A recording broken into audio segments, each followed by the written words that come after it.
अस्सलाम वालेकुम, सुबह बखैर। सिटी एट 10 के साथ मैं हूँ ज़ीनत सरफराज और आज की सुबह कुछ अलग है, कुछ मुख्तलिफ है, क्योंकि आज इस साल की आखिरी सुबह आपके साथ हम जो है वो मनाएंगे, सेलिब्रेट करेंगे और कैसा रहा पूरा साल और 2023 में क्या खोया क्या पाया, एक झलक जो है अपनी ज़िंदगी की उस पर डालेंगे कि पूरे साल में हमने क्या किया। उम्मीद करती हूँ कि आपका साल जो है वो बहुत ज़्यादा खुशियाँ और मसरतों के साथ गुजरा होगा, क्योंकि उसके अप्स एंड डाउन्स लाइफ का हिस्सा है। कुछ परेशानियाँ भी हैं जो हम सब ने एज नेशन भी देखी, और बाहैसियत अगर शहरी बात किया जाए तो हमारी बहुत ज़्यादा ऐसी इनफरादी जिम्मेदारियां हैं जिन्हें पूरा करना, जिन्हें समझना बहुत ज़्यादा ज़रूरी है। अगर हमने अपनी जिम्मेदारियों में कहीं कोताही की है तो इस साल के इख्तिताम के साथ ही हम कोशिश करें कि आज इस चीज़ का अज़म करें कि आने वाले साल में जो है हम अपनी ज़ात में बहुत ज़्यादा बेहतरी लेकर आएंगे, बहुत ज़्यादा नई चीज़ों के साथ जो है वो आगे बढ़ेंगे। और हमेशा से पॉजिटिव एटीट्यूड बहुत ज़्यादा ज़रूरी है, क्योंकि वीकेंड भी है तो इस वीकेंड को और भी ज़्यादा अच्छे से प्लान कीजिएगा, क्योंकि न्यू ईयर का मौका है। तो अपनी फैमिली फ्रेंड्स के साथ जो है क्वालिटी टाइम स्पेंड करें,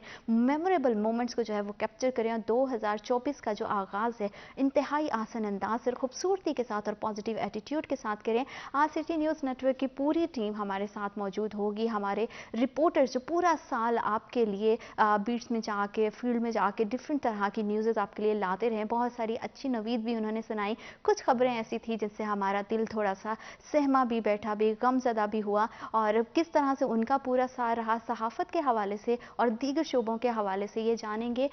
साल 2023 की आखिरी सुबह आपके साथ सिटी एट 10 की पूरी टीम के साथ, क्योंकि मंडे को हम नए साल का आगाज़ करेंगे, नई सुबह होगी। ये साल किस तरह से रहा, इसी हवाले से गुफ्तगू करने के लिए आज हमें स्टूडियोज़ में ज्वाइन किया हमारे सीनियर रिपोर्टर हैं अज़ादार हुसैन। अस्सलाम वालेकुम। वालेकुम सलाम। कैसे हैं आप? अल्हम्दुलिल्लाह, आप सुनाइए। थैंक यू जनाब सो ठीक मच है। For coming. मैं बिल्कुल ठीक हूँ। साथ ही साथ हमारे स्पोर्ट रिपोर्टर हैं अली रज़ा, उन्होंने भी हमें ज्वाइन किया। अस्सलाम वालेकुम अली। वालेकुम अस्सलाम। कैसे हैं आप? जी अल्हम्दुलिल्लाह ठीक। Thank you so much for coming. आप दोनों मेहमानों का बहुत शुक्रिया। आपका सहाफ़ती साल कैसा रहा, उससे पहले ये बताइए कि पर्सनल लाइफ में अज़ादा साहब आपका साल कैसा रहा पूरा?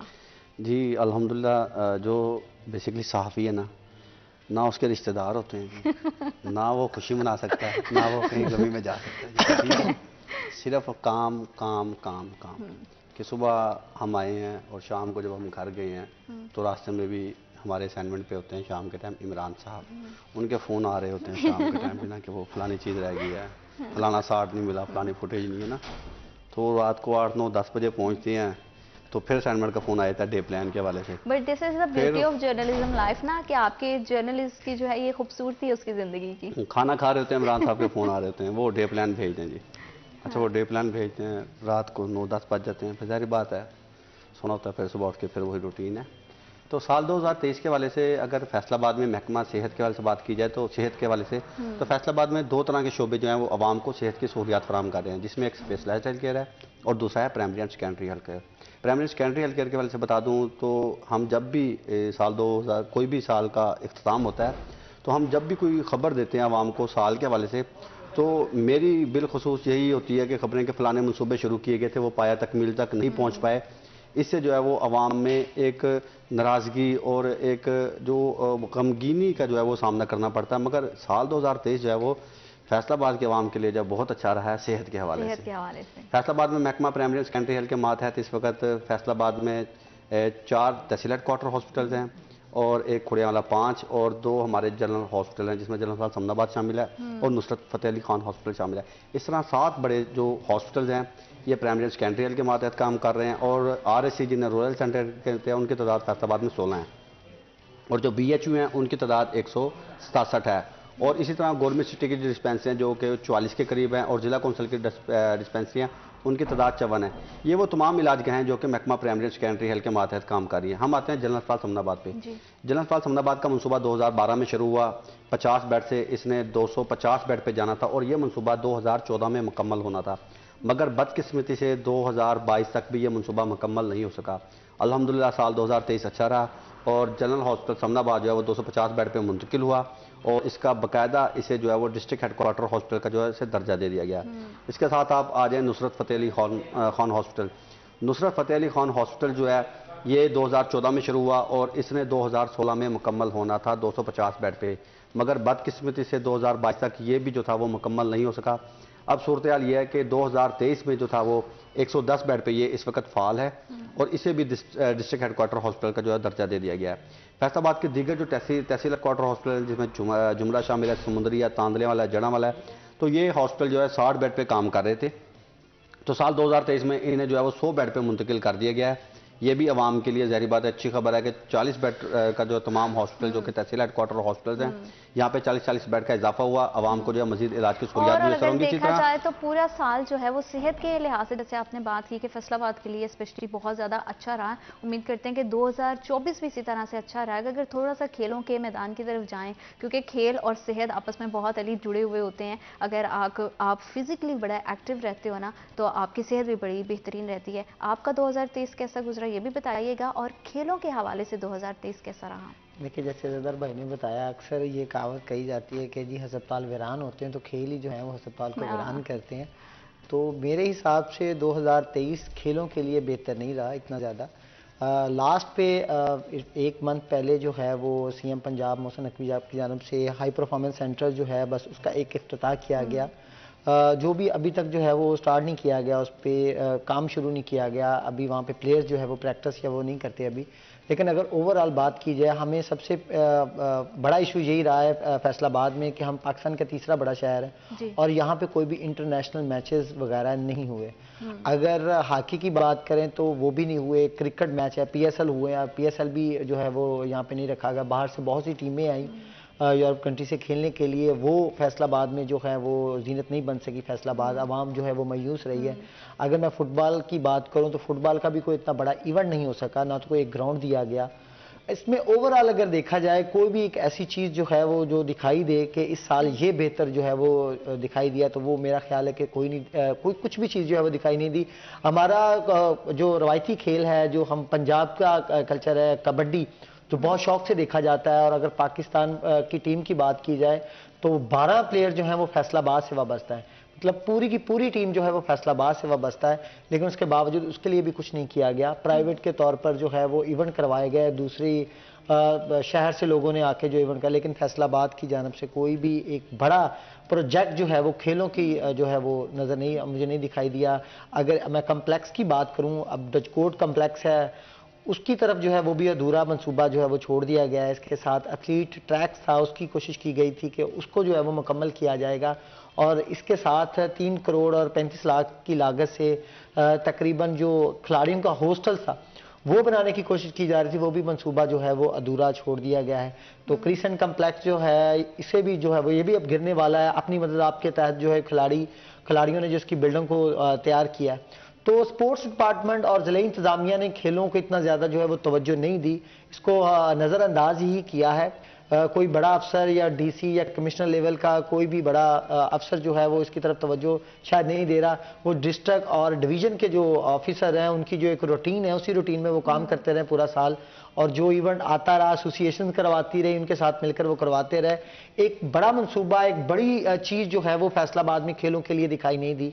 तो मेरा ख्याल है फैसलाबाद में खेल इस साल जो है वो बहुत कम हुए। अब कोशिश करेंगे, दुआ करेंगे कि 2024 में जो है वो खेल ज़्यादा हों, ज़्यादा से ज़्यादा एक्टिविटीज़ हों, और स्पेशली फैसलाबाद में कोई इंटरनेशनल मैच ज़रूर आए, क्योंकि अब जो है वो 2024 के स्टार्ट में कोशिश की जा रही है कि नक्शा तैयार कर लिया गया है अकबार स्टेडियम का कि उसको बेहतर किया जाएगा। ड्रेसिंग रूम बनाए जाएंगे, मीडिया गैलरी बनाई जाएगी, शायकीन क्रिकेट के लिए एक अलग सी जो है वो एक गैलरी तैयार की जाएगी ताकि वहाँ पे बैठकर वो मैच देख सकें। तो कोशिश 2024 में बेहतरी आएगी। लेकिन इसके साथ साथ पीसीबी से भी यही गुजारिश है, चलो 2023 जो है वो आपने तो इतना बेहतर नहीं किया, मायूस किया लोगों को, लेकिन 2024 में आप पीएसएल यहाँ पे करवा सकते हैं। कोई तरीका आप निकाल सकते हैं कि यहाँ पे किसी तरीके से इंटरनेशनल क्रिकेट जो है वो बहाल की जाए, तो वो भी एक तो होना चाहिए। उसके साथ साथ हॉकी स्टेडियम है यहाँ हमारा, जो 20 करोड़ जिसका वफाक की जानब से बाकायदा तौर पर अनाउंसमेंट कर दी गई है कि ये लगाया जाएगा, लेकिन वो भी पूरे साल में जो है वो नहीं लगाया गया। वो एक ढांचे के तौर पर खड़ा है, और प्रैक्टिस सेक्शन के लिए एक आस्ट्रो टर्फ लगाई गई इस साल, लेकिन अगर ग्राउंड की बात की जाए हॉकी स्टेडियम की, तो वो बिल्कुल तबाह हो चुका है। क्योंकि हमने देखा है कि खेलों के मैदान से जो है ना वो इस साल कुछ इतनी अच्छी न्यूज़ हमें नहीं जो है सुनाई दी, लेकिन अच्छी बात यह है कि सेहत का शोबा बतदरीज जो है वो बेहतरी की जानिब जा रहा है, और 2024 में भी हम उम्मीद करते हैं। तो आप दोनों की क्या न्यू ईयर की प्लानिंग है, किस तरह से जो है वो सेलिब्रेट करेंगे आज़ादार? सेलिब्रेट तो इतवार है, छुट्टी है जी, घर के काम होंगे, घर के हाँ। काम करेंगे जी। नहीं, घर के कामों में कुछ और स्पेशल भी तो करें ना, बस कभी बेगम के लिए कोई खाना पका दें, कोई जरूरी है कि वही पूरा साल अच्छा, बेचारी पका पका के? अच्छा, हमारे लिए खुश वो डेली का हमारे काम है, इसलिए हमारे नए साल के हमारे साथ लिए खुशखबरी ये है कि जो मिसेज है मेरी, हाँ। वो अपने मेके गई हुई है। ये सबसे बड़ी सेलिब्रेशन है फिर तो और आपके लिए। मजेदारी की बात बताऊं, अल्लाह की कसम मैं भी रात छोड़ के आया हूं। बिल्कुल राइट है। और इसमें एक और बात है, पता मुझे चला है कल के मेरी ड्यूटी लग गई है, छुट्टी तो मुझे भी थी उस दिन, लेकिन ड्यूटी है। न्यू ईयर नाइट जो है वो कोहिनूर में जो हर साल मैं ड्यूटी देता हूं, तो इस साल भी वहीं पे जो है वो ड्यूटी देंगे। लेकिन मेरा एक मैसेज है सब लोगों को, जिस तरीके से वहाँ पे हुलबाजी की जाती है और लोग वहाँ पे आकर बदतमीजी करते हैं और शरारतें करते हैं, वो कम से कम रोकना चाहिए। देखें, नया साल है, नई उम्मीदों के साथ, दुआ के साथ आगे आना चाहिए, ना कि तमीज के साथ। हाँ। क्योंकि कुछ फैमिलीज भी आती हैं, उनके साथ भी बदतमीजी की जाती है, तो इनके लिए वैसे पंजाब पुलिस का डंडा तो होता है। हाँ। वो डंडा भी चलता है वहां पे, लेकिन फिर भी मैं कहूंगा कि आप कोशिश करें कि एंजॉय करें, ना कि आप डंडा आपके लिए इस्तेमाल किया जाए। बिल्कुल, क्योंकि शहरियों के लिए बड़ा ज़रूरी है कि वो इन तमाम जो है ना वो पहलुओं को भी मलहूज़े खातिर रखें। ये ना हो कि न्यू ईयर जो है वो फिर डंडे की नज़र हो जाए और जेल की नज़र हो जाए। हाँ, और जेल की नज़र हो जाए। कि अल्लाह करे कि इसी तरह जिस तरह से भी आपके चेहरों पे मुस्कुराहटें हैं, इसी तरह से मुस्कुराहटें बिखरी रहें, और 2024 में भी आप इसी तरह हमारे साथ जुड़े रहें। वक्त एक छोटी सी ब्रेक का, will be right back after a short break.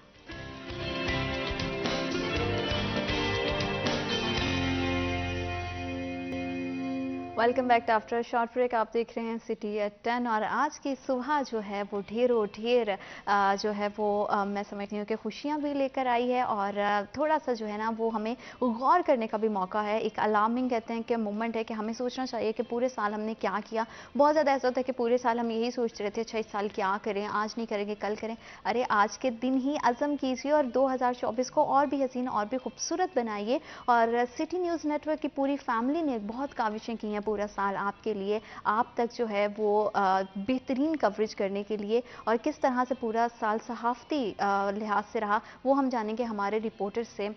अज़ादार, हम देखते हैं कि हम फील्ड में निकलते हैं, बहुत ज़्यादा मुश्किलात देखनी पड़ती हैं, सर्दी गर्मी, जिस तरह से मौसम चेंज होता है, जिस तरह से डिफरेंट तरह के एक्सपेक्ट्स होते हैं। तो सहाफ़ती ज़िंदगी जो है वो कैसी 2023 में रही, और मज़ीद 2024 में आप क्या देख रहे हैं? देखें, साल 2022 था तो as a secretary press club जो था मुझे मुंतखब किया गया, तो हमने साफ़ी बिरादरी के लिए जो थे वो काम किए 2022 में और 23 में। और इसमें अगर मैं प्रोजेक्ट्स के हवाले से बात करूं कि कौन कौन से हमने मनसूबे मुतारफ़ करवाए प्रेस क्लब में साफ़ियों की, साफ़ी बिरादरी के लिए, तो उसमें सबसे बड़ा इनिशिएटिव जो था वो हमारा था ग्रुप इंश्योरेंस का। कि अगर हमारे जो सहाफ़ी हैं जो कि प्रेस क्लब के मेंबर हैं, हमने इनकी ग्रुप इंश्योरेंस करवाई। लेकिन आपको नहीं लगता कि हम अपनी ड्यूटियों में इतना कहीं खो जाते हैं कि हम अपनी जो राइट्स होते हैं उस पर नहीं आ पाते हैं? देखें, टाइम निकालना पड़ता है। हाँ। वही बता रहा हूँ कि इसका मकसद ये है कि अगर कोई तबी मौत से हमारा सहाफ़ी भाई या सहाफ़ी बहन फौत होती है तो उसे 8 लाख रुपए, हादसाती मौत पे जो है वो 16 लाख रुपए उन्हें मिल सकेंगे। और हमारे टेंडर के दौरान जो सहाफ़ी फौत हुए हैं और जिनकी ग्रुप इंश्योरेंस हुई हुई थी, हमने उन्हें पैसे भी इन ग्रुप इंश्योरेंस से स्टेट लाइफ जो है वो उनसे लेके उन्हें दिए हैं। इसी तरह जैसे आप बात कर रही हैं कि जो सहाफ़ी होता है वो सारा दिन फील्ड में रहता है, तो हमने इनके लिए जो है वो बाकायदा 2 रोज़ा मेडिकल कैंप लगाया, जिसमें ने शुगर, हेपेटाइटिस बी, सी और टीबी और इसमें दीगर इलाज मुआवजे की जो सहूलियात थी। क्योंकि आपका सारा साल बड़ा ताल्लुक़ रहता है सेहत के शोबे के साथ, आप बड़ा करीब से उसे देखते हैं। ज़ाहिर बात है कि सहाफ़ी की खुद की सेहत भी बहुत ज़्यादा ज़रूरी होती है, उसका भी ख्याल रखना चाहिए। जैसे कि इस साल के हवाले से तो आपने कहा कि बहुत अच्छा साल रहा, स्पेशली अगर फैसलाबाद की बात की जाए, लेकिन हर जगह पे आज़ादार कहीं ना कहीं बेहतरी की गुंजाइश होती है।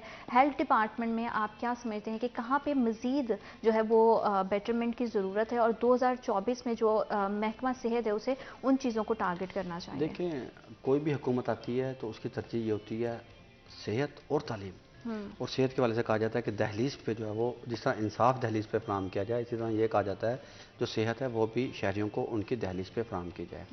देखिए, हमारे फैसलाबाद में इस वक्त जो डॉक्टर्स की तादाद है, मेरे दादोशुमार के मुताबिक वो हज़ारों में है जो कि बेरोज़गार हैं। MBBS करने के बाद भी डॉक्टर के हाथ में MBBS की डिग्री है मगर नौकरी नहीं है। वो प्राइवेट साइटों में जाते हैं, 40,000 45,000 पे जॉब कर रहे हैं।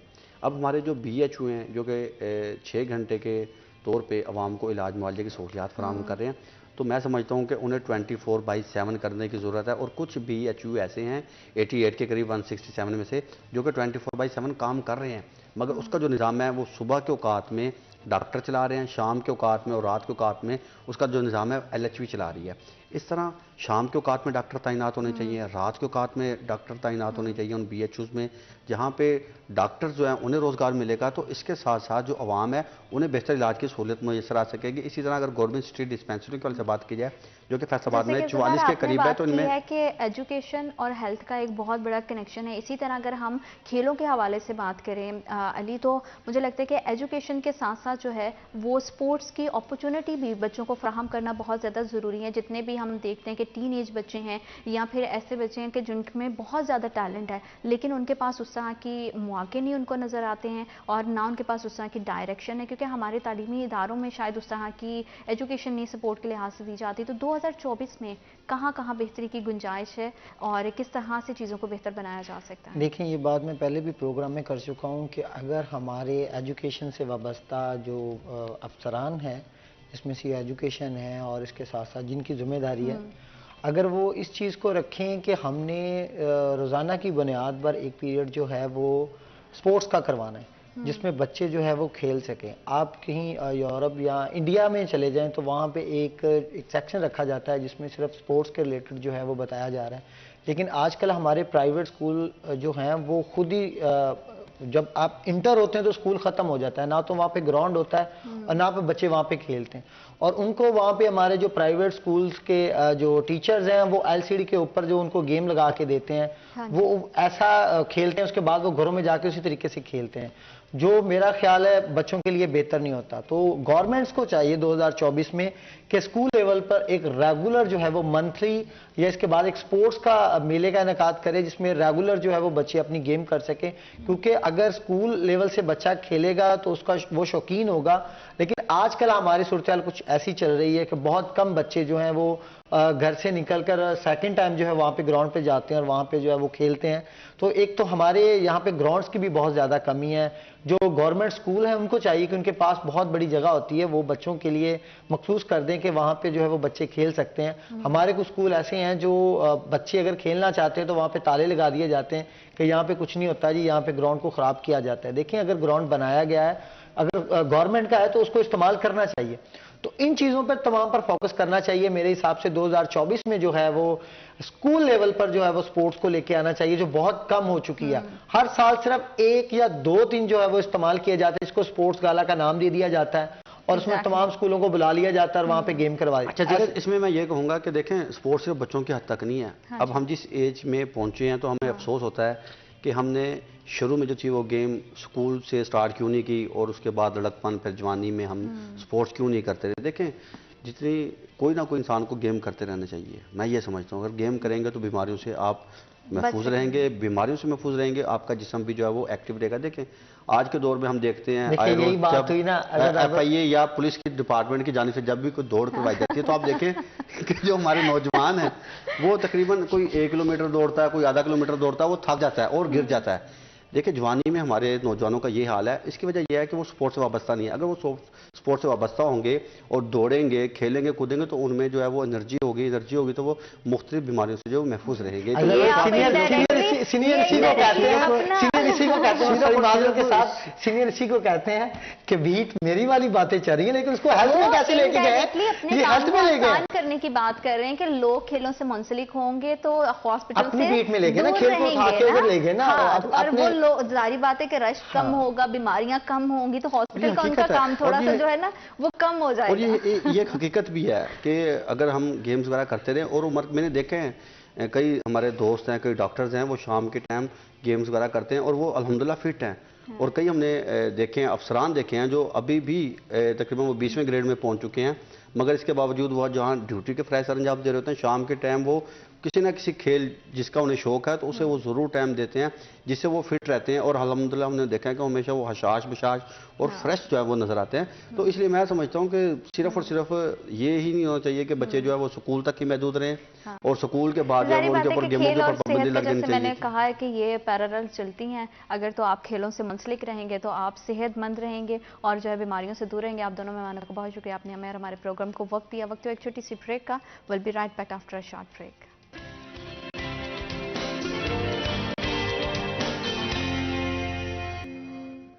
Welcome back after short break. आप देख रहे हैं सिटी एट 10 और 2023 का आखिरी प्रोग्राम आज हम आपके साथ कर रहे हैं।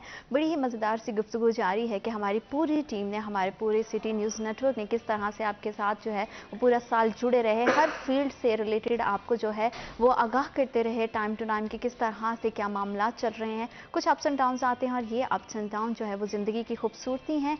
हमारे साथ दो और बहुत ख़ास मेहमानों ने ज्वाइन किया है जिनसे मैं पर्सनली सारा साल बहुत कुछ सीखती हूँ। सियासत के लिहाज से भी अगर देखा जाए, क्योंकि हमारा काम इस तरह से है कि हमें अवेयर रहना बहुत ज़्यादा ज़रूरी होती है। तो आज जो ख़ास शख्सियत हमारे साथ मौजूद हैं, वो जब भी उनसे गुफ्तगू करने का मौका मिला है उनसे बहुत कुछ हमने सीखा है। चाहे वो हमारे प्रोफेशनल लाइफ के लिहाज से हो, पर्सनल लाइफ के लिहाज से हो, किस तरह से दूसरे के साथ बात करनी है, इन तमाम लिहाज से जो है ना वो मुकम्मल हमारे लिए अगर बात करें तो उस्ताद की हैसियत भी रखते हैं और उस्ताद हैं भी हैं। और हम जो है वो पिछले सालों में भी इनसे सीखते आए हैं और आने वाला साल तो मैं तो पर्सनली बहुत कुछ इनसे सीखने वाली हूँ। हमारे साथ स्टूडियोज़ में ज्वाइन किया है ब्यूरो चीफ सिटी 41 फैसलाबाद के ज़फ़र टोगर साहब। अस्सलाम वालेकुम सर।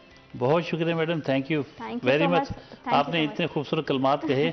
बहुत आप शुक्रिया सच्ची सर। बात मुझे बड़ा अच्छा लग रहा है। खैर अपनी तारीफ किसे अच्छी नहीं लगती, लेकिन सच्ची बात ये कि आप खुद माशाल्लाह अच्छी फैमिली से हैं कि जो अगर छोटी सी कोई बात भी बता दीजिए आप इतना रिगार्ड कर रही हैं। बहुत आपका शुक्रिया बहुत सर, शुक्रिया। क्योंकि आपसे गुफ्तगू करना हमेशा से बहुत ज़्यादा प्लेजेंट रहा है। साथ ही साथ जो है वो 2023 कैसा रहा है इस मौजू पे बात करने के लिए और सियासत के लिहाज से स्पेशली कैसा रहा, हमारे सीनियर रिपोर्टर अब्दुर्रहमान उन्होंने भी हमें ज्वाइन किया है। अस्सलाम वालेकुम अब्दुर्रहमान, कैसे हैं आप? अल्लाह का शुक्र, आप खैरियत से सुनाएं। हैं? मैं बिल्कुल ठीक हूँ अल्हम्दुलिल्लाह।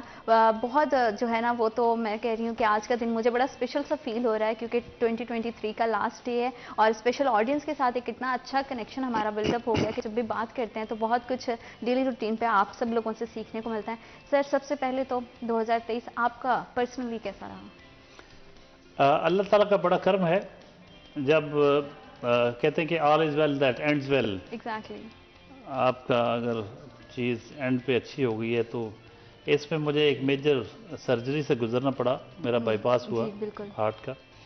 तो वो एक बड़ा इवेंट था, लेकिन अल्लाह ताला ने बड़ी हमेशा की तरफ बहुत लोग वेट कर रहे हैं कि इलेक्शन हो। अच्छा इस तरह कह सकते हैं कि हमारे सीईओ साहब जो हैं वो चीफ मिनिस्टर हैं बिल्कुल। और जब इससे पिछले 4 बुरे साल देखे हमने जिसमें कुछ हुआ ही नहीं, फैसलाबाद में एक पैसा नहीं लगा, तो उसके मुकाबले में जब हम इस 1 साल को देखते हैं तो आप अभी प्रोग्राम से निकलें जब फारग हों जाके देखें अलाइड हॉस्पिटल की क्या नई लुक बन रही है। लुक बन रही है, बिल्कुल एक नया हॉस्पिटल इसके शायान शान फैसलाबाद के वो बन रहा है। और इसके अलावा अब्दुल्लापुर से वो एक पुल से जुमरा रोड की तरफ वो उतारा जा रहा है उसे।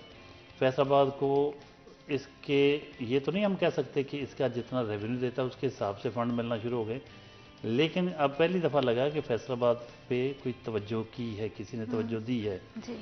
और जितने दौरे फैसलाबाद के किए हैं मोहसिन नकवी साहब ने, चीफ मिनिस्टर ने, तो उसको और लाहौर पे तो खैर बहुत ही ज़्यादा उन्होंने फोकस किया कि कैपिटल है। तो उस लिहाज से हमें अच्छा लगा कि यार चलें, बेशक वो केयर टेकर हैं, लेकिन ये कि हमारे चैनल का ये क्रेडिट ज़रूर होगा कि हमारे सीईओ जब चीफ मिनिस्टर बने हैं केयर टेकर थोड़े अरसे के लिए, तो थोड़े अरसे में उन्होंने इतना काम कर दिया कि बड़े बड़े जो पार्टियां, पॉलिटिकल पार्टियां वो खौफजदा हो गई हैं कि कहीं ये मुश्किल ना हो जाए।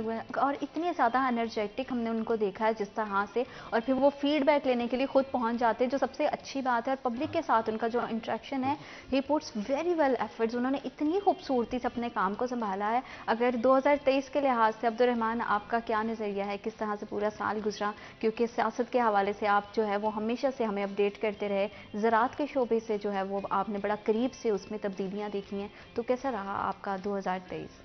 थैंक यू ज़ीनत। देखिए 2023 शहरियों के लिए कोई ख़ास अच्छा नहीं रहा। महंगाई के हवाले से लोगों को बड़े मसले रहे, पेट्रोलियम प्रोडक्ट्स की कीमतें जो है वो आसमान को छूती रहीं, बिजली की कीमतें बहुत ज़्यादा बढ़ी, लोगों का जो लिविंग स्टैंडर्ड्स है बहुत नीचे आया, मिडिल क्लास सुकड़ कर जो है वो बहुत कम रह गई। इसी तरह से जो ओवरऑल मुआशी सूरत हाल है उस हवाले से पाकिस्तान को खासे जो भयानक फ़ैसले भी करने पड़े, बहुत बुरे दिन देखने पड़े। डिफ़ॉल्ट होते होते बचे, हुकूमतों का जो तब्दीली के मसले थे वो सारे सामने आए, पॉलिटिकली काफ़ी कमज़ोरी दिखाई सियासी जमातों की जानिब से। ताहम अच्छी चीज़ जैसे डोगर साहब निशानदही की कि यहाँ पर केयर टेकर सेटअप ने कम से कम ये तो किया है कि लोगों को ओनरशिप मिली है। यहाँ पर जो पंजाब लेवल के काम है वो स्पीडी हुए, हस्पताल जो है वो तकरीबन 50 सालों के बाद रेनोवेट हुए हैं, या जो अंडर पासेस का काम है वो लोग मतलब इससे पहले शहबाज स्पीड की मिसाल दी जाती थी, वो भूल गए हैं। अब मोहसिन स्पीड लोगों को याद है कि इतनी तेज़ी से काम हो रहा है। और अभी जितने भी पंजाब भर में काम चल रहे हैं 31 जनवरी उनकी डेडलाइन है, 31 जनवरी तक लाजमी मुकम्मल करना होगा। बाकायदा तौर पर चेक किया जा रहा है नहरों की बल सफाई जो तकरीबन 20 सालों के बाद होने जा रही है। तो इसी तरह से पुलिस के हवाले से या ओवरऑल जो ब्यूरोक्रेसी के हवाले से जो उनकी जो तरक्कियाँ पेंडिंग थी, ड्यू थी, वो सारी की सारी उन्हें मिली। पुलिस इतनी कभी भी खुश नहीं देखी माजी में ना, हर हुक्मरान से जो है वो नाराज़ ही देखते थे कि यहाँ पर उनकी काम लिया जाता है लेकिन उनकी जो रिस्पेक्ट है वो नहीं बनाई जाती, उनकी प्रमोशंस नहीं होती। तो यहाँ पर जो उनकी अब कोई मुलाजम ये नहीं कह सकता कि उसकी प्रमोशन ड्यू है, जितनी भी पुरानी किस भी वजह से मसला था वो हल किया गया। यानी जो पेंडेंसी इतने अरसे की पड़ी हुई थी, जी जी रुकी हुई थी, हमारे यहाँ एक बदकिस्मती की बात है कि जो हुकूमतें हैं वो पेंडेंसी उनकी इतनी ज़्यादा बढ़ जाती है कि वो साल हर साल जी लोगों की प्रमोशंस नहीं हो रही, खाली सीटें वो कवर उन पे पोस्टिंग नहीं होती। तो अभी हमारे क्राइम रिपोर्टर तो ये बता रहे थे कि अभी इतनी ज़्यादा इन्होंने प्रमोशन कर दी कि खाली सीटें बिल्कुल ना होने के बराबर पुलिस में रह गई। बिल्कुल। तो ये बड़ा ज़बरदस्त जो अब्दुर्रहमान ने कहा, इस पहलू से जब हम देखते हैं तो बहुत कुछ हुआ इस एक साल में जो कि रूटीन में होना चाहिए था, जो रेगुलर गवर्नमेंट्स होती हैं। बिल्कुल। लेकिन ये सारे काम जो इन्होंने गिनवाए वो इस केयर टेकर सेटअप में हुआ है, हालांकि केयर टेकर सेटअप इतने काम नहीं करता, तो इन्होंने किए मोहसिन साहब ने। तो अभी हम ये तवक्को करते हैं कि अल्लाह करे ये जो 2023 है इसमें जो महंगाई की शरह रही, बिल्कुल बजा कहा इन्होंने, आम आदमी तो पिस के रह गया कि वो बिल्कुल उसकी लाइफ इतनी मिजरेबल है कि उसके लिए कोई गुंजाइश ही नहीं है कि कोई मज़ीद उस पर बार डाला जाए, मज़ीद बर्डन डाला जाए।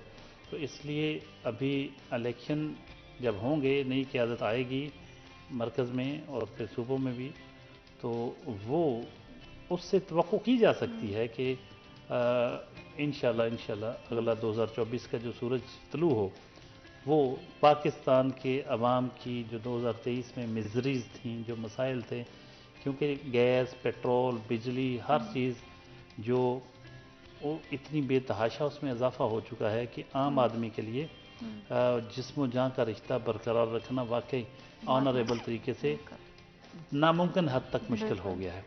और इसमें ख़ास तौर पे ये देखना पड़ता है कि देखिए हमारी आबादी के पास, अक्सरियत के पास अपने घर नहीं होते जी। एक बंदा 20, 25, 30 या 35 हज़ार कमाने वाला, उसकी आधी तनख्वाह तो किराए में चली जाती है, बाकी बिजली का बिल देने में चली जाती है, तो उसने पूरा महीना खाना पीना कहाँ है, दफ्तर आना जाना। अल्लाह करे कि 2024 का जो सूरज तलू हो तो वो बहुत सारी खुशियाँ, बहुत सारी जो है सुकून लेकर आए और पाकिस्तान के लिए जो है वो बहुत ज़्यादा बेहतरी और कामयाबियाँ समेट के अपने साथ लेकर आए। वक्त एक छोटी सी ब्रेक का, will be right back after a short break.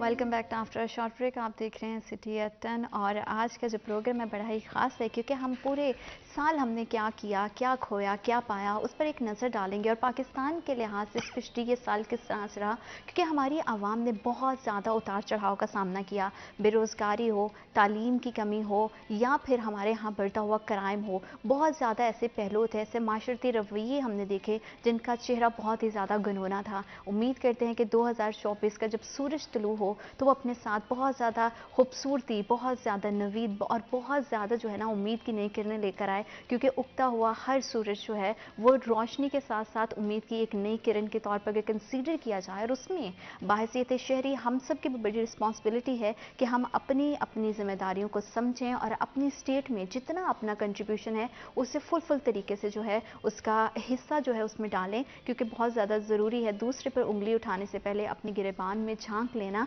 और बाकी 2023 में डिफरेंट तरह के एक्सपर्ट्स किस तरह से रहे और सियासत की क्या सूरत आ रही, इसी हवाले से हम बात कर रहे थे। सर, आप बता रहे थे कि किस तरह से पूरी जो नेशन ने है बहुत ही क्रूशल टाइम देखा, अभी भी टाइम चल रहा है। 2024 में हालात किस तरह से, आप क्या समझते हैं कि साजगार होंगे? मैडम, जो 2023 और इससे पिछले साल गुजरे हैं, एक तो कोरोना की वजह से भी प्रॉब्लम आई, लेकिन बहरहाल मिस मैनेजमेंट इतनी ज़्यादा थी पिछले दौर में कि जब हम 2018 में, उससे पहले जब धरने शरने हुए और उसके नतीजे में जब गवर्नमेंट टॉपल हुई नवाज शरीफ की, I am not admirer of Nawaz Sharif, लेकिन ये हकीकत है कि एक अच्छा भला चलता हुआ मुल्क जो तरक्की की तरफ गामजन था उसको डिट्रैक किया गया और एक खाम खा की, तब से अब तक पॉलिटिकली पाकिस्तान स्टेबल नहीं हो सका। और उसका नतीजा, उसके नतीजे के तौर पर ये सारी चीज़ें हम भुगत रहे हैं। ये जितनी भी महंगाई आ रही है, बेरोज़गारी है, जितनी लाकानूनियत है और अदम इस्तेहकाम के नतीजे में कारोबार जो है फिर वो मुतासर होते हैं। कारोबारों में जब अमन ना हो, पॉलिसियों में तसलसल ना हो, सियासी इस्तेहकाम ना हो तो कारोबार नहीं चलते, ये हो नहीं सकता। तो जब पॉलिटिकल स्टेबिलिटी आएगी, अल्लाह करे 2024 में सियासी इस्तेहकाम आए मुल्क में, सियासी इस्तेहकाम के नतीजे में मुल्क में कारोबार चलेंगे तो तरक्की होगी, बेरोज़गारी ख़त्म होगी और लोगों का जो मेयार ज़िंदगी है वो बेहतर हो सकेगा। मैं ज़िंदगी भर ऑप्टिमिस्टिक रहा हूँ। लोग बहुत ख़तरनाक बातें करते हैं कि अगले चंद सालों में भी आवाम के लिए किसी किस्म की कोई खुशखबरी नहीं है, लेकिन मुझे नहीं लगता कि ऐसा होगा। मेरा वजदान कहता है कि इंशाल्लाह 2024 का सूरज जो है वो जब नए इलेक्शन होंगे या जो भी सूरत हाल होगी, इंशाल्लाह अल्लाह के फजल करम से हमारा 2024 का साल जो है 2023 से 2022 से और पिछले चंद सालों से बहुत बेहतर होगा और उसके लिए सियासी इस्तेहकाम भी आएगा और सियासी इस्तेहकाम जब आ जाएगा तो समझ लें कि सारे मसले सीधे होना शुरू हो जाते हैं। हमारा सबसे बड़ा इशू है ही पॉलिटिकल इंस्टेबिलिटी। जब पॉलिटिकल स्टेबिलिटी आती है और फिर लीडर अपने विजन के मुताबिक काम करना शुरू कर देता है तो फिर डिलीवर होना शुरू हो जाता है। ऐसा ही है। यही साइंस, यही फ़लसफ़ा है, यही विजन होना चाहिए सबका कि पॉलिटिकल स्टेबिलिटी पे फोकस किया जाए। उसके नतीजे में फिर जो विजन लीडर्स का होता है उसकी रोशनी में ऑटोमेटिकली चीज़ें दुरुस्त होना शुरू हो जाती हैं। तो पहली ईंट दुरुस्त लगाने की ज़रूरत है, बाकी इमारत खुद ब खुद ही सीधी तमीर होगी। क्योंकि हमने जो है गुज़िश्ता कुछ अरसे से बहुत ज़्यादा अब्दुर्रहमान बेरोज़गारी का लोगों को सामना हुआ है। अगर एग्रीकल्चर के हवाले से थोड़ा सा बात करें तो पाकिस्तान की जो जीडीपी है उसमें 18% जो है वो ज़राअत से मुंसलिक है, तो उससे इन्हिसार करता है। लेकिन हमारे किसान जो है वो बहुत ज़्यादा परेशानी का सामना उनको रहा है। उनको खादें महंगी मिली हैं, उनको बहुत ज़्यादा जो है ना वो महंगी दामों जो है वो खाद का भी रहा, फ्यूल के बड़े मसाइल रहे, डीजल के हवाले से एनर्जी क्राइसिस को उन्होंने फेस किया है। आप क्या समझते हैं कि 2023 और का अगर मुआवजा किया जाए तो किससे रहा ज़राअत के हवाले से, और 2024 में किस तरह से इसमें बेहतरी लाई जा सकती है? ज़ीनत, एग्रीकल्चर के हवाले से खासा भयानक साल रहा है कि यहाँ पर जो किसानों को खाद है वो मिलनी दुश्वार रही है। अभी भी जो गंदम की सूरत हाल है वो खाद की वजह से बड़ी डैमेज हुई है। फिर यहाँ पर जो क्लाइमेट चेंज आ रहा है उसके मुतालिक किसानों को बहुत ज़्यादा अवेयर नहीं किया जाता ना, मतलब उनको बताया नहीं जाता कि ये देखें, अब आप सर्दी का हिसाब देख लें कि आज काफ़ी दिनों के बाद जो थोड़ी ठंड हुई है या फोग हुई है, अदरवाइज़ जो दिसंबर है वो तकरीबन समझ लें कि एंड तक जो है वो गर्म रहा है, खुश्क रहा है। पिछले कई महीनों से बारिश नहीं हुई। लोग जो इन्फ्लुएंजा और इस तरह के दूसरे जो नस्ला ज़ुकाम में मुब्तला हो रहे हैं या स्मोक की वजह से जो उन्हें मसाइल का सामना है, तो इसमें साइकिल पूरा चेंज हो गया है। कम से कम 15 से 20 दिन का फ़र्क पड़ा है मौसम की जो सूरत हाल में। गर्मी इसी तरह से जो सर्दी गर्मी शुरू होती है वो बजाय इसके कि मार्च में शुरू हो जाए वो अप्रैल मई तक चली जाती है। तो अब जो फसलों का साइकिल है वो भी इसमें चेंज हुआ है। तो किसानों को प्रॉपर अवेयर नहीं किया जाता, जिस वजह से ये देखा गया है कि गंदम का जो दाना है वो पहले जब लगा दी जाती है तो वो कबलस वक्त जो है वो सुकड़ना शुरू हो जाता है, और फिर वो उस वजह से जो उसकी पैदावार है वो बेहतर नहीं हो पाती। इसी तरह से जो चावल है वो उसकी फसल बड़ी डैमेज हुई है पिछले कुछ सालों में। इसी तरह से जो दीगर फसलें हैं मकई की या यहाँ पर कैनोला वगैरह की, वो बड़ी डैमेज हुई हैं। तो ये किसानों को बाकायदा तौर पर अब अवेयर करने की ज़रूरत है, सरकारी टीवी से, अखबारात से, साइंसदानों की मदद से उनकी मीटिंग्स करके कि यहाँ पर वो किस तरह से बदलते हुए साइकिल में अपने आप को एडजस्ट करें। फिर जो है वो एनर्जी के उनको, अब डीज़ल है उन्हें बहुत महंगी पड़ती है जब ट्रैक्टर चलाना, या इसी तरह से ट्यूबवेल का जो सब्सिडी है वो ख़त्म की गई है। तो ये ठीक है, ख़त्म कर दी गई ट्यूबवेल की सब्सिडी, लेकिन फिर उन्हें जो है वो कम से कम सोलर पे सब्सिडी दे दें कि वो अपना सोलर यूज़ करें और अपना पानी इस्तेमाल करें, क्योंकि जो नहरी पानी की सलाहियत है फैसलाबाद में या पंजाब में वो ओवरऑल तो कोई 50% के करीब है, यानी कि 50% तक नहरी पानी आपको लेना पड़ता है, बाकी आपको कोई ना कोई अल्टरनेट ट्यूबवेल से करना पड़ेगा, या आप जो है वो खुश्क साली का सामना करेंगे, क्योंकि यहाँ पर चावल भी लगाया जाता है, कमाद भी लगाया जाता है और इन्हें पानी की बड़ी ज़रूरत होती है। तो फिर इसका कोई जो है उन्हें मुतबादल सोर्सेज फराहम करना, ये भी स्टेट की ज़िम्मेदारी होती है, सरकार की ज़िम्मेदारी है। इसमें कोई खातर खा हद तक जो है वो सामना मुश्किलात का करना पड़ता है। हाँ, पंजाब हुकूमत की इस बार तवज्जो काटन पे रही है, ये सबसे अच्छी चीज़ रही है कि यहाँ पर काटन और यार्न जो है वो बाकायदा एक्सपोर्ट हुई है, हमने अपनी ज़रूरत की जो है वो पैदा की है, और इसमें जो है वो पंजाब हुकूमत का बड़ा किरदार रहा है। मोहसिन नकवी साहब ने बड़ी दिलचस्पी ली है, पूरे पंजाब में जो है वो बड़ी एक्सरसाइज की है। ये हमारा बहुत बड़ा इशू था, यानी हर दफ़ा ये हम इंपोर्ट करने लग गए थे कॉटन। जी। ये बड़ी खतरनाक बात और है ये कि और एक ज़रूरी मुल्क जो है वो अगर ज़रूरी चीज़ें इंपोर्ट करेगा तो फिर तो बड़े अफसोस और सर ये हिस्ट्री में फर्स्ट टाइम हुआ था कि इतनी बड़ी मतलब जो है ना वो रेशो में कॉटन की पैदावार हुई। लेकिन इसी के साथ साथ एक जो फैक्टर है वो ये भी जुड़ता है कि हमारी इंडस्ट्री को उसी कॉटन से धागा और धागे से कपड़ा बनाने के लिए बहुत सारे जो फैक्टर हैं इसमें उनका सामना करना पड़ा, क्योंकि एनर्जी क्राइसिस बहुत ज़्यादा, हमारी इंडस्ट्री बहुत बुरी तरह से मुतासर हुई है। तो इंडस्ट्री के लिहाज से अगर बात करें तो स्पेशली फैसलाबाद एक इंडस्ट्रियल हब है, तो आप क्या समझते हैं कि 2023 का जो है वो सनती लिहाज से किस तरह का पूरा गुजरा? देखें, सनतों के ज़्यादातर मामला जो है वफाकी हुकूमत से मुतल्लिक होते हैं जी। बिजली महंगी, गैस महंगी, पेट्रोल महंगा, तो ये सारे मरकज़ डील करता है जी।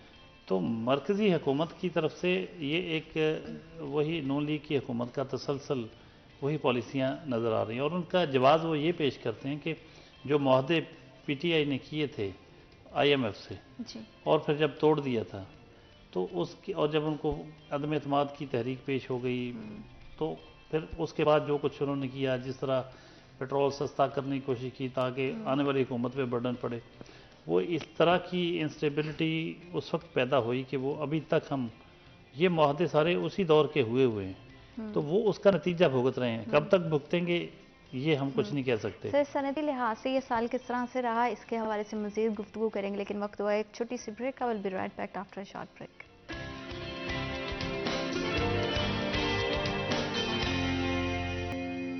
Welcome back after short break. आप देख रहे हैं सिटी एट 10 और 2023 का आखिरी प्रोग्राम मेरी प्यारी प्यारी ऑडियंस के साथ। और पूरा साल हमने कोशिश की है कि आपको जो है वो डिफरेंट तरह के फैसलाबाद से रिलेटेड एक्सपेक्ट्स के हवाले से आगाह किया जाए, ताकि आपको पता हो कि किस जगह पे क्या काम चल रहा है, और तमाम उन मौज़ूआत को ज़ेर बहस लाने की भी हमने कोशिश की जिसमें आपकी भलाई, आपके लिए बहुत ज़्यादा बेनिफिट्स हैं। हर तरह का जो है वो कंटेंट आपके लिए हम लेकर आएँ। और फैसलाबाद क्योंकि स्पेशली अगर बात की जाए तो इंडस्ट्रियल हब है, इसे मैनचेस्टर ऑफ पाकिस्तान कहा जाता है। कारोबारी लिहाज से ये साल किस तरह से रहा, इसी हवाले से मज़ीद जानेंगे। सर आप बताइएगा कि मतलब कि सनती लिहाज से अगर देखें तो आप बता रहे थे ब्रेक पे जाने से पहले भी कि ये जारी बात है कि वफाकी हुकूमतों की जिम्मेदारी होती है, लेकिन क्योंकि एक बहुत बड़ी तादाद में कारोबारी तबका जो है वो फैसलाबाद में बैठा हुआ है, तो उनके लिए बहुत ज़्यादा मुश्किल रहा है ये साल। आप क्या समझते हैं, आपका इस पूरे हवाले पर क्या तज़किया है? अच्छा, सनतें बहुत मुतासर हुई बुरी तरह, जो कास्ट ऑफ प्रोडक्शन की इतनी ज़्यादा बढ़ गई थी। गैस भी महंगी हुई, बार बार हुई, पेट्रोल महंगा हुआ, डीज़ल महंगा हुआ, ये चीज़ें, इससे कास्ट ऑफ प्रोडक्शन बढ़ती है जी। गाड़ियों का फ्यूलिंग जब होती है वो, पेट्रोल महंगा, सनतें चलाने में पेट्रोल या गैस या उससे जितनी भी जो चीज़ें इस्तेमाल होनी होती हैं, बिजली महंगी होती है ख़ास तौर पे जब, तो पर यूनिट कास्ट इतनी बढ़ जाती है उनकी, मतलब पेट्रोल की इतनी जब बढ़ी हुई है, तो फिर उससे उनकी जो कास्ट ऑफ प्रोडक्शन में इतना ज़्यादा इजाफा हो जाता है कि आलमी मंडी में वो कंपटीशन के काबिल नहीं रहती। आलमी मंडी में, आलमी मार्केट में तो ज़ाहिर सारी दुनिया गई होती है, तो एक कंपेटिटिव प्राइसेस पे चीज़ें आप बेच नहीं सकते जी। आप जब कास्ट ऑफ प्रोडक्शन, बाज़ लोग तो रिबेट देते हैं बाज़ ममालिक, तो वो रिबेट नहीं मिली, सनतकारों को अरबों रुपए के फंड्स, उनके रिफंड क्लेम्स रुके पड़े हैं, वो नहीं मिल रहे। तो वो ये एक ऐसी चीज़ है जो 2023 में ख़ास तौर पर हुई। तो हमारी मुख्तलिफ सनतकारों से बात होती है, वो कहते हैं कि पहले एक सिस्टम बन गया था कि इतने 24 घंटे बाद या 72 घंटे बाद शायद वो ऑटोमेटिकली उनको फंड्स उनके जो क्लेम होते थे उनको रिफ़ंड वो हो जाते थे, अब नहीं हो रहे। तो ये बहुत बड़ा उनके जो एक मसला बना हुआ है। फिर उसके अलावा बिजली ने हमारी पावर लूम इंडस्ट्री को इतनी बुरी तरह तबाह किया है इसकी बढ़ती हुई कीमतों ने। ओवरऑल फिर जब हम देखते हैं तो इतनी ज़्यादा जब महंगाई बढ़ जाती है, कास्ट ऑफ प्रोडक्शन बढ़ जाती है, रॉ मटेरियल महंगा हो जाता है, डॉलर महंगा हुआ है, तो अभी खैर इस आर्मी चीफ साहब की वजह से कुछ कमी आई डॉलर में, लेकिन अभी भी उसकी कीमत इतनी ज़्यादा है कि हमारे मामूल की जो उसकी प्राइस होनी चाहिए उससे ज़्यादा है। तो उसकी वजह से सबसे पहले जो मुतासर होती है वो सनतें मुतासर होती हैं, कास्ट ऑफ प्रोडक्शन बढ़ती है, महंगाई आती है, महंगाई की लहर आती है, आम आदमी मुतासर होता है। तो एक चेन है जो चल पड़ती है, वो सर्कल चल पड़ता है। तो इसमें तवक्को की जानी चाहिए और उम्मीद की जानी चाहिए, और हम दुआ भी साथ करते हैं कि अल्लाह करे 2023 के मुकाबले में 2024 अच्छा हो, बेहतर हो, सनतों के लिए भी बेहतर हो। एक छोटा सा मैसेज जाते जाते मैं आपके ये ज़रूर कहना चाहूँगा कि मुझे एक चीज़ से बड़ी तकलीफ़ है कि हमारी ब्यूरोक्रेसी जो है जी वो प्रॉब्लम कर रही है। अभी आप देखेंगे शहर में जहाँ गवर्नमेंट की तरफ से इतनी सख्ती है, लेकिन फिर वहाँ इनकी तरफ से अगर ये बाबू जो दफ्तरों में बैठे हुए हैं ये बाहर निकलें तभी मुख्तलिफ सड़कों पर गड़े पड़ना शुरू हो गए। तो निकलना चाहिए, और छोटी छोटी चीज़ें जो हमारे यहाँ जो अब नहीं हो रही थी इस दौर में वो होना शुरू हो गई, तो रोकनी चाहिए। तो ये जब निकलेंगे दफ्तरों से, जाएंगे फील्ड में, देखेंगे, आप देखेंगे एक वज़ीर आला ने आना हो, किसी डिग्निटरी ने आना हो, तो एकदम से आपको सड़कों पे बहुत से ऐसे वो माली और बेलदार नज़र आना शुरू हो जाएंगे। बंदा कहता है कि यार ये पूरा साल कहाँ थे। तो ये कोई वहाँ बोगस भर्तियाँ भी फिर पता चलता है कि इसका मतलब बोगस भर्तियाँ, जब कभी कहीं ज़रूरत पड़े, कोई किसी ने आना हो तो उनको बुला लिया जाता है, आम दिनों में उनकी तनख्वाहें खाई जाती हैं। बिल्कुल ऐसे ही, क्योंकि ये वो चीज़ें हैं जिस पे पूरा साल काम करने की ज़रूरत है, और हमारी हुकूमत और हमारे इदारों की जिम्मेदारी कि वो इस तरह का चेक एंड बैलेंस रखें कि क्या उनके अंडर जो अमला आ रहा है वो उस तरह से अपनी रिस्पॉन्सिबिलिटीज़ को पूरा कर रहा है। 2024 के लिहाज से अगर सियासत में किस तरह की तब्दीलियाँ मुतवक्किल हैं अब्दुर्रहमान? देखिए ज़ीनत, इलेक्शन होने चाहिए, ये बड़े ज़रूरी हैं, और हो जाते हैं तो यहाँ पर जो सियासी अदम इस्तेहकाम है उसका ख़ात्मा यकीनन एक जो है वो अच्छी मुशत सामने आएगी। वाज़ेह है कि यहाँ पर जब भी पहले इलेक्शन हुए उसके बाद जब हुकूमत आती है तो यहाँ पर जो हमारी मुशत है ख़ासा परफॉर्म करती है, क्योंकि इसमें बड़ी गुंजाइश है। ओवरऑल जो मार्केट में यहाँ पर बड़ा बेहतर होता है, इंडस्ट्री बेहतर होती है, प्रॉपर्टी या दीगर जितने भी काम है वो सारे के सारे बेहतर अंदाज में चलते हैं। लेकिन जब हुकूमत कोई नहीं होती, इन्वेस्टर जो है पैसा दबा के बैठा होता है, तो उसका नुकसान ये होता है कि हमें कहीं पर भी कोई डेवलपमेंट नहीं नज़र आती, कहीं पर कुछ भी होता हुआ नज़र नहीं आता। तो ये तमाम जितने भी ओवरसीज़ इन्वेस्ट कर रहे होते हैं वो भी फिर इन्वेस्ट नहीं करते, वो अपने जिधर बैठे हैं उधर ही अपना पैसा इन्वेस्ट किए जाते हैं। तो ये सारे प्रॉब्लम्स होते हैं जो इलेक्शन ना होने की वजह से या पिछले कुछ अर्सा से जिनके डिले का सामना है। अगर यहाँ पर नई हुकूमत आ जाती है, फ़र्ज करें वो कोई भी आ जाता है, ज़रूरी नहीं वो नवाज शरीफ आए, पीपल्स पार्टी कोई भी आ जाता है, तो कम से कम सारे जितने भी इन्वेस्टर्स हैं, सनतकार हैं, उन्हें पता चल जाता है कि 3-4 साल के लिए जो स्टेबिलिटी आ गई है, तो वो जो पैसा है दबा के लगाते हैं, अपनी इन्वेस्टमेंट करते हैं, उसका जो आउटपुट है वो बड़ा निकलता है। लोगों को जॉब्स मिलती हैं। यहाँ पर जो तकरीबन 7 मिलियन के करीब एक अंदाज़ा है कि जो लोग इंडस्ट्री से जो फारग हुआ बैठा है, स्किल्ड लेबर है, उनको वापस जॉब्स मिलेंगी, रिफंड्स मिलेंगे, ये सारा कुछ होगा। जो दोस्त ममालिक से पैसा आता है या दोस्त ममालिक के साथ जो मुआहदे हैं वो भी फिर इसी सूरत में पूरे होंगे, क्योंकि यहाँ पर जो एक बड़ी इन्वेस्टमेंट का कहा जा रहा है कि यहाँ पर जो $25 बिलियन की आएगी यूएई से या सऊदी अरब से, तो वो सारी की सारी फिर जो है हुकूमत के बाद आना शुरू हो जाएगी।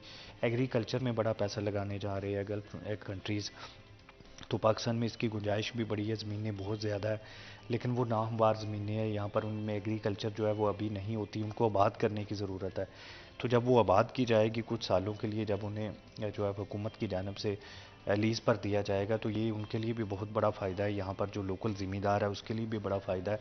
और अगर ये सारी ज़मीन आबाद होती है तो यहाँ पर हमारा जो फूड क्राइसिस है और $10 बिलियन के हमें फूड आइटम्स बाहर से मंगवानी पड़ती हैं, ये पैसा बचेगा, जिसमें देखें कि यहाँ पर कोई $5-6 बिलियन का हमें पाम ऑयल बाहर से मंगवाना पड़ता है। इसी तरह से दीगर अजनास हैं, सोयाबीन है या मतलब सब्जियां या काली मिर्च वगैरह या अदरक है, वो सारा का सारा अगर इधर हो जाएगा हम बाहर भिजवा सकेंगे बजाय इसके कि बाहर से मंगवाएं, तो वो एक बड़ी तादाद में जो ज़र मुबादला की हमें कमी का सामना करना पड़ता है, महज फूड आइटम्स के लिए वो पैसे बच सकेंगे। और फिर इसी तरह से दीगर तमाम जितने भी आइटम्स है या जितने भी कारोबार हैं इसकी जो यहाँ पर देश में चलने शुरू हो जाते हैं।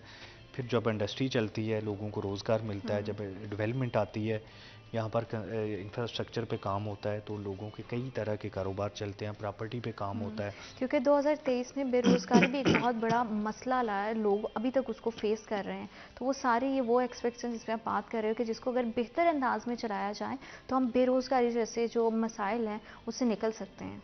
एग्जैक्टली बिल्कुल। फिर इसमें देखें कि रुपया डेफिसिट बहुत हुआ है, ये 2023 में रुपये के हवाले से बड़ा जो है वो बदतरीन साल रहा है या 22 रहा है। तो ये जब कम से कम जो हुकूमत आती है, स्ट्रेंथन हुकूमत होती है, तो वो रुपये को नीचे गिरने से बचा सकती है। रुपया अगर इसी कीमत पे रहता है जैसे पिछले 3 माह से रह रहा है, तो अगर ये 1 साल इसी प्राइस पे रहता है, मज़ीद डीवैल्यू नहीं होता, तो उसका बड़ा फ़ायदा होता है। यहाँ पर जितने भी सौदे बाहर हो रहे होते हैं वो डॉलर की मौजूदा कीमत के हवाले से हो रहे थे, और जब वो कीमत बढ़ती है या नीचे आती है, दोनों सूरत में नुकसान होता है, क्योंकि कास्ट ऑफ प्रोडक्शन बढ़ जाती है, सौदों की कीमतें बढ़ जाती हैं, पीछे से जो चीज़ों की सप्लाई आ रही है वो बढ़ जाती है। तो यहाँ पर रुपये का स्ट्रेंथन होना या कम से कम अपनी जगह पे टिके रहना 6 माह से 1 साल के दौरान, इसी तरह से सनतकारों को इत्मीनान में लेकर उन्हें रिबेट देना, उन्हें बिजली पर सब्सिडी देना, उन्हें गैस पर सब्सिडी देना, दीगर जो उनके प्रॉब्लम्स है वो फिलफोर हल करना, वन विंडो ऑपरेशन का होना।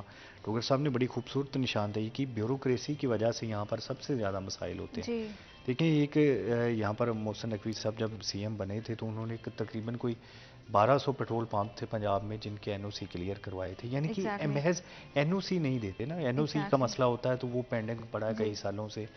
कम से कम कोई फैसलाबाद में अगर फैक्ट्री बनाना चाहता है तो उसको 10 से 12 जगह से एनओसी लेने पड़ते हैं, तो ये साल से 2 साल का टाइम लग जाता है, उसका पैसा लगता है। फिर जब वो प्रोजेक्ट शुरू करता है तो रुपए की कीमत और होती है, फिर चीज़ों की कीमतें सीमेंट की, सरिया की, रेत की बढ़ती जाती हैं, और उसकी जो यहाँ पर उसने जो बजट बनाया होता है उससे कहीं ज़्यादा एक्सीड हो जाता है। बहुत सारे फैक्टर्स में एक बड़ा फैक्टर ये है कि पैसे की स्टेबिलिटी बहुत ज़्यादा ज़रूरी है। सर आप क्या समझते हैं कि 2023 में जिस तरह से हमने देखा है कि डॉलर जो है वो स्टेबल नहीं रहा, फिर उसकी वजह से कारोबारी तबके को बहुत ज़्यादा मुश्किलात का सामना करना पड़ा, चाहे आप किसी भी तरह का कारोबार कर रहे हैं, अगर हम सिर्फ इंडस्ट्री की बात, फैसलाबाद की इंडस्ट्री की बात नहीं कर रहे हैं, ओवरऑल पाकिस्तान के हवाले से बात करें, तो डॉलर की और पैसे की स्टेबिलिटी कितनी ज़्यादा इंपॉर्टेंट है? ये उतने ही ज़्यादा इम्पॉर्टेंट है जितना कि अमन व अमान की बहाली, जितना कि सियासी इस्तेहकाम, उतना ही रुपए का इस्तेहकाम जो है उसकी कदर का मुस्तहकम होना डॉलर के मुकाबले में वो बहुत ज़रूरी है, नागज़ीर है डेवलपमेंट के लिए।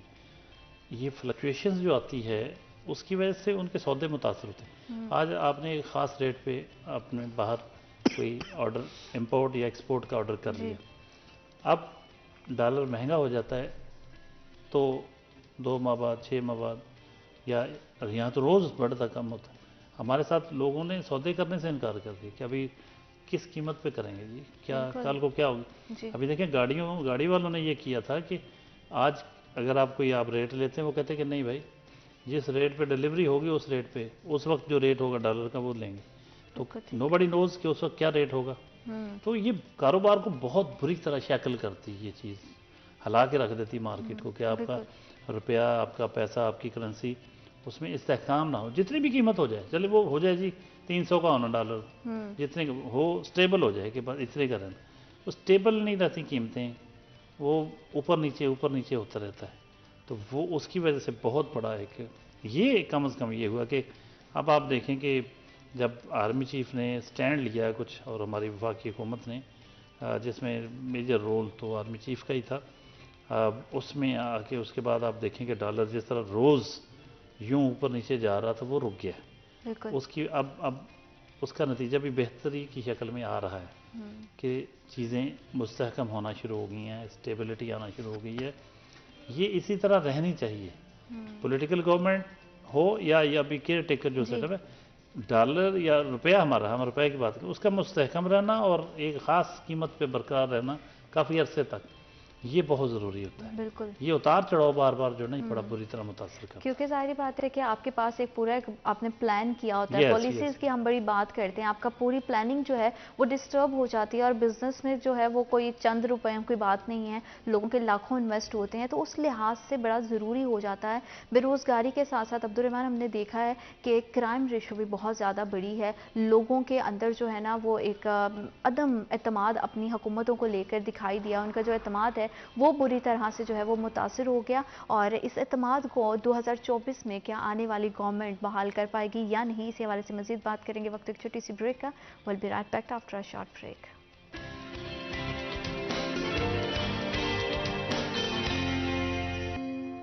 Welcome back after short break. आप देख रहे हैं सिटी एट 10। शहर फैसलाबाद के हवाले से मुख्तलिफ तरह के एक्सपर्ट्स पे हमेशा से हमने बात की है, चाहे तालीम का मामला हो, सेहत का मामला हो, रोज़गार का मामला हो, जितने भी आपके मसाइल हैं, क्योंकि हम आपसे जुड़े हुए हैं, हमारे बहैसियत शहरी हम उन तमाम चीज़ों को महसूस कर पाते हैं, उस दर्द को महसूस कर पाते हैं। और ज़ाहिर बात है कि हमारे पास एक कहते हैं कि एक्स्ट्रा थोड़ी पावर है कि हम जो है वो यहाँ पे उन लोगों को बुला के जिन आपसे जो रिलेट करते हैं, जिनके साथ आपका कनेक्शन शायद उतना ज़्यादा डायरेक्ट नहीं है, आपके बिहाफ से उन पे बात कर सकें, ताकि उन तमाम क्वेश्चंस को, उन तमाम डाउट्स जो आपके माइंड में उसको क्लियर किया जा सके, उन तमाम सवालों के जवाब जो आपके जहनों में हैं वो जवाब हम जो है वो पूरा हमारे जो है वो अमले की, हमारी पूरी सिटी न्यूज़ नेटवर्क की फैमिली की कोशिश होती है कि आपके लिए दिन रात काम किया जाए।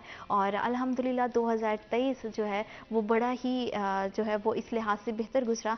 सहाफ़ती खिदमात कैसी रहीं इस पूरे साल में, और जर्नलिज्म के हवाले से कितना ये आसान और मुश्किल रहा, ये तो हम जानेंगे। हमारे ब्यूरो चीफ जो है वो हमारे साथ मौजूद हैं, ज़फ़र टोगर साहब। उनसे सर बताइएगा, सहाफ़ती लिहाज से ज़िंदगी कैसी रही 2023 की? देखिए, बड़ा अच्छा सवाल है आपका। इसमें ये मीडिया के लिए जो चैलेंजेस हैं उनमें इजाफा हुआ है। हमारे यहाँ बदकिस्मती से पूरी दुनिया के मुकाबले में शायद हम सबसे आगे बढ़ते जा रहे हैं। अभी नंबर 1 पे तो नहीं आए, लेकिन बहरहाल करीब करीब ही हैं शायद। जो ख़तरनाक तरीन मुल्क हैं सहाफ़ियों के लिए, उनमें पाकिस्तान का शुमार बड़े टॉप पे आ रहा है। तो सहाफ़ियों का उनको फ़ोन कॉल्स आना, उनको थ्रेट्स आना, उनको और तरीक़ों से रोकना अपने सहाफ़ती फ़राइज़ की अंजाम दही से, ये आज़ादी इज़हार पे इससे बुरा उस पे वार नहीं हो सकता कुछ। इमरान खान के दौर में बदकिस्मती से हज़ारों अफराद को नौकरियों से हाथ धोना पड़े उस दौर में, और अदारे बंद हुए, अखबारात, मैगज़ीन्स और चैनल्स बंद हुए। लेकिन हम तवक्को कर रहे थे कि जब ये उसके बाद का जो दौर है, नून लीग का दौर था रहा, ये सिलसिला उस दौर में भी नहीं रुका, और केयर टेकर सेटअप जो आया उसमें मरकज़ में अब भी हम देख रहे हैं वहाँ भी ये प्रॉब्लम आ रही है। तो सहाफ़ियों के लिए तो ये अच्छा साल नहीं रहा, और अल्लाह करे ऐसा हो कि आज़ादी इज़हार को मान लिया जाए। पता नहीं हुक्मरान क्यों खौफज़दा होते हैं मीडिया से।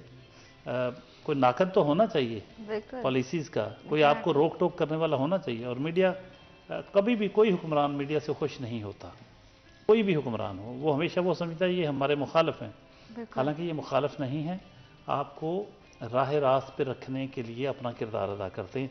कि जो अच्छे काम आप कर रहे हैं वो तो आपके पब्लिक रिलेशन डिपार्टमेंट, वजारत इत्तलात और इतना कुछ PTV और रेडियो पाकिस्तान और कितने अदारे, कितने लोग, कितने वसाइल आप उसकी प्रोजेक्शन के लिए लगाते हैं, एडवर्टीजमेंट देते हैं। लेकिन कोई अदारा तो होना चाहिए जो आपको आईना भी दिखा सके कि सर ये आप गलत कर रहे हैं, तो वो मीडिया का रोल है। तो इसलिए मीडिया से कोई खुश नहीं हो सकता। आप पे तनकीद की जाए आपको बुरा लगेगा, मुझ पे की जाए मुझे बुरा लगेगा, लेकिन लगना नहीं चाहिए हमें। और हुक्मरानों को तो बहुत ही बुरा लगता है। तो मैं समझता हूँ कि वो कहते हैं कि ज़माने भर की निगाहों में मोतबर होंगे वो फैसले जो मोहब्बत की मेज़ पर होंगे। मोहब्बत की मेज़ से जानी चाहिए, डायलॉग करना चाहिए, बातचीत करनी चाहिए, गुफ्तगू करनी चाहिए, मुकालमा करना चाहिए। यही जमहूरियत का हुस्न होता है।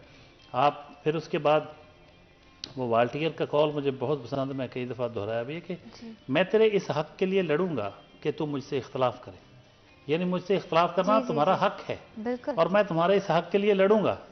बदकिस्मती है कि हमारा ये हक़ जो है इसको तस्लीम करने से गुरेज़ां हैं हुकूमतें, और इसलिए इसी वजह से सब अच्छा कैसे दिखा सकते हैं? जब मुल्क में बहुत कुछ बुरा हो रहा हो तो सब अच्छा कैसे दिखाया जा सकता है? और जहाँ पे आपने जैसे अभी बात की है अप्रिसिएशन की, सर हम भी अप्रिशिएट करते हैं बहैसियत जर्नलिस्ट जब हमारे पास बहुत दीगर पार्टियों से लोग आते हैं या किसी भी तबके से लोग आते हैं जहाँ पे उनका अच्छा काम होता है, हम उसे सराहते भी हैं। लेकिन जब उनसे तनकीद की जाती है, हालांकि उस तनकीद का मकसद तनकीद बराए इस्लाह है, ताकि हम चाहते हैं कि हमारा मुल्क जो सबसे प्योरिटी है हमारी वो आसान अंदाज से चल सके। अब्दुर्रहमान, एज जर्नलिस्ट 2023 की अगर बात की जाए तो कैसा रहा आपका? कितना फील्ड में मुश्किलात का सामना करना पड़ा? सीनत देखिए, जहाँ पर भी पाकिस्तान समेत कंट्रोल डेमोक्रेसी है वहाँ पर सहाफ़ियों को हमेशा मुश्किलात का सामना करना पड़ता है। तो साहब ने निशानदेही की है कि पाकिस्तान जो है वो जल्द पहले नंबर पर आने वाला है। तो ये बस अफ़गानिस्तान वगैरह से ही थोड़ा हम आगे होंगे, बाकी सारे तो क्रॉस कर चुके होंगे। तो ये बड़ा मसला है कि यहाँ पर जो डेमोक्रेसी पूरी तरह से नहीं होती, कंट्रोल होती है, तो वो अपने जो जुल्म ना दिखाए जा सकें या जो अपनी बर्बरियत ना दिखाई जा सके या सच ना दिखाई जा सके, तो इसके लिए हर तरह से दबाते हैं। तो सबसे आसान काम होता है कि यहाँ पर जो मीडिया का गला घोंट देना, किसी न किसी आड़ में टीवी चैनल्स बंद कर देना, केबल पर उनको जो है वो पीछे हटा देना, यूट्यूब पर उनके रिस्ट्रिक्शन लगा देना। तो कई तरह के जो टूल्स हैं वो इस्तेमाल किए जाते थे माजी में भी, अभी भी किए जा रहे हैं, आइंदा भी किए जाते रहेंगे, क्योंकि हुक्मरान कभी भी नहीं चाहता कि जो उसका बुरा पहलू है वो पब्लिक के सामने आ सके। जो भी हुकूमत में आता है उसकी पहली ये कोशिश होती है कि अब इसको जो है वो लंबा प्रोसीजर किया जाए। वो हुकूमत छोड़ना नहीं चाहता, चाहे कुछ भी हो जाए। ये आप जो है वो डोनाल्ड ट्रंप की मिसाल ले लें, चाहे हमारे मुल्क में जब अदम इत्मीद आई थी तो उसके बाद का प्रोसीजर देख लें कि जो है वो कानूनी प्रोसीजर जो है वो अडॉप्ट नहीं किया गया और उसमें भी हुकूमत छोड़ने से इनकार किया गया, सब कुछ दाव पर लगा दिया गया।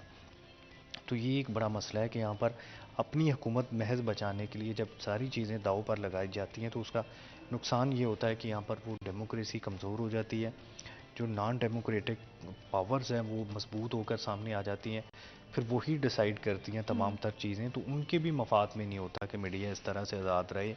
तो मिल मिला के सारी लोग जो कुव्वतें हैं जो पसे पर्दा है या जो सामने स्टेज पर हैं, वो सारी मिला के कोशिश करती हैं कि मीडिया को दबाया जाए और महज वो खबरें चलवाई जाएँ जो खबरें उनके मफाद को ज़िक्र न पहुँचाएँ, उनके अब मुझे मफाद लगता पर है ज़रब सारे लाएँ। क्रूशल हालात में एक मीडिया है जिसने बड़ी जिम्मेदाराना अंदाज में जो है ना अपनी रिस्पॉन्सिबिलिटीज़ को, अपने फ़राइज़ को पूरा किया है। कुछ सहाफ़ी बीच में होते हैं उस तरह से, लेकिन अल्हम्दुलिल्लाह अगर हम अपने इदारे की बात करें तो हमने इस जिम्मेदारी को जो है वो बहुत जो है ना आसान अंदाज से निभाया है। जितने भी हमारे रिपोर्टर्स हैं, हमारे ब्यूरो चीफ्स, हमारे एंकर्स हैं, उन सब की काविशों को देखा जाए। अब्दुर्रहमान, आपका बहुत शुक्रिया, आपने हमें और हमारे प्रोग्राम को वक्त दिया। प्रोग्राम में वक्त एक छोटी सी ब्रेक का, will be right back after a short break.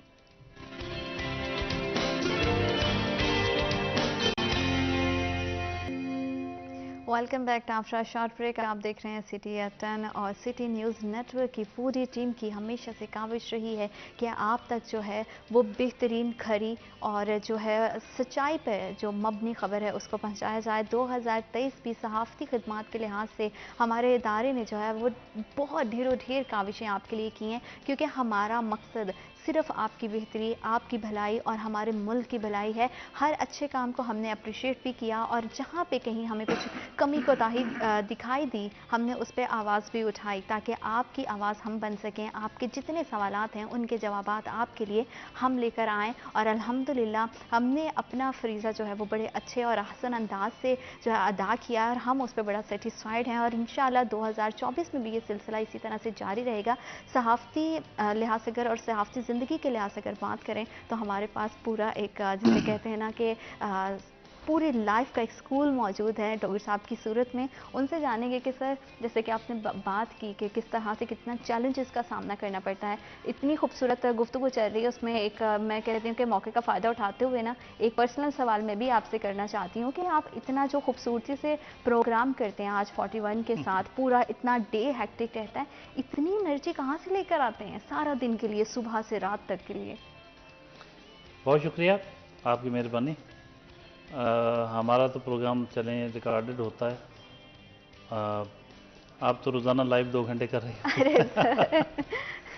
अच्छा, ये असल में इसका बड़ा सिंपल चीज़ है कि जब किसी जगह आप बाई चॉइस होते हैं ना जी, यानी आपका पैशन जब आपका प्रोफेशन बन जाता है तो आप बड़े फिट होते हैं उधर। कोई भी शख्स, मैं हूँ कोई हो, वहाँ बड़ा अच्छा, I completely relate with this। हाँ, वो फिर वो मज़ा आता है, फिर आप थकते नहीं हैं।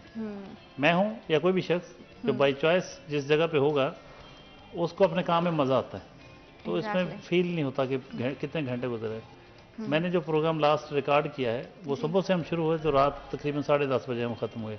अच्छा। 12 बजे के करीब घर पहुँचे, तो कोई हमें फील ही नहीं हुआ कि कुछ थकावट भी कुछ है। और ये बहुत बड़ा एक फैक्टर है जो आपने बाय चॉइस की बात की है। बाय चॉइस वाली बात, बिल्कुल। अच्छा, बाकी मैडम आप बात कर रही थी अपने, हम सिटी 41 की बात कर लें सहाफ़त के हवाले से, ये चीज़ रह गई थी। हम ओवरऑल जर्नलिज्म को डिस्कस किया, लेकिन हम सिटी 41 अपने अदारे के हमने क्या किया पूरा साल, तो हमने अल्लाह के फजल से अपनी रवायत बरकरार रखी अल्हम्दुलिल्लाह। हर साल की तरह इस साल भी शहर के जो अच्छा बुरा था सब कुछ सामने लाए, लोगों को दिखाया, और यहाँ बहुत अच्छा हुआ, और जो अच्छा नहीं हुआ वो भी हम इसलिए हाईलाइट करते हैं कि उसकी तरफ हमारी ब्यूरोक्रेसी, पुलिस और जो भी अगर हॉस्पिटल से मुतल्लिक है वो, और जिस महकमे से भी मुतल्लिक कोई चीज़ है, कोई खामी है, कोताही है, उसको हम दूर करें और वो उसकी तरफ मुतवज्जे हों और वो मसला हल हो।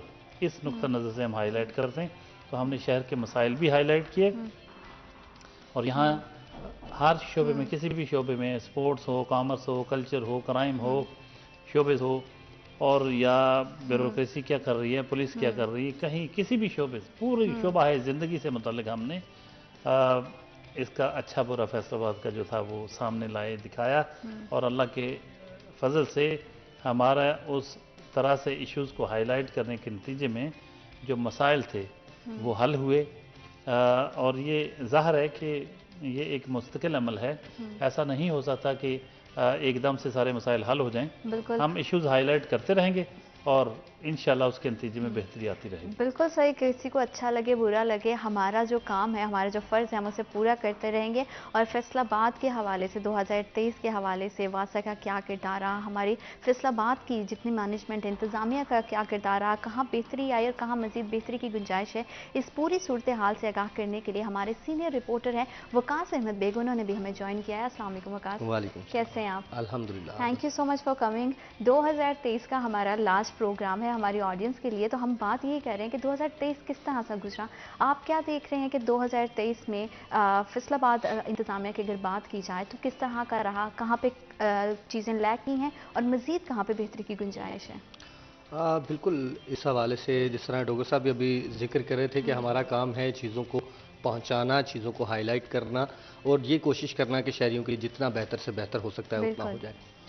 फैसलाबाद में 2023 के हवाले से जिस तरह आपने कहा कि आज से हमारा आखिरी प्रोग्राम है, तो 2023 में बहुत ज़्यादा उम्मीदें जो शहरियों को वाबस्ता थी वो उस तरह से फुलफिल नहीं हो सकी ब्यूरोक्रेसी की जानिब से, वासा की जानिब से, FDA की जानिब से, कि जिसकी शहरियों को तवक्का थी, जिसकी शहरियों को उम्मीद थी। ख़ास तौर पे अगर हम सिर्फ एक सबसे अहम इदारा है हमारा वासा, जिसने 2 सबसे मेन काम देखने हैं, वाटर और उसके बाद सीवरेज। मतलब साफ़ पानी जो है वो इस वक्त हम कह सकते हैं कि फैसलाबाद जो है उसमें कामयाब होता जा रहा है। मतलब बिल्कुल शहरियों को ख़ास तौर पे अगर हम अपने मशरकी हिस्से की बात कर लें तो पीने के साफ़ पानी के नाम पे कोई सहूलत वहाँ पर मौजूद नहीं है। बिल्कुल ठीक। इस पर अगर बात कर लें हम तो हमारी योमिया जो डिमांड है फैसलाबाद की पब्लिक की जो ज़रूरत है वो 177 मिलियन गैलन पानी पर डे है। लेकिन फैसलाबाद में वासा की जानिब से जो सप्लाई सिस्टम मौजूद है उसके तहत हम 102 एंड 100 mg जो है वो रोज़ाना मिलियन गैलन पानी के हिसाब से सप्लाई कर पा रहे हैं। अब मज़ीद इसको बेहतर बनाने के लिए दो बड़े फॉरेन फंडेड प्रोजेक्ट जो हैं वो चल रहे हैं, जिसमें जायका का प्रोजेक्ट जो है वो बहुत अहम है, जिसके कंप्लीट होने के बाद मज़ीद 45 मिलियन गैलन पानी योमिया जो है वो सिस्टम में आएगा। लेकिन सूरत हाल ये है कि ये प्रोजेक्ट भी 2030 से कबल मुकम्मल होता हुआ दिखाई नहीं दे रहा। अच्छा।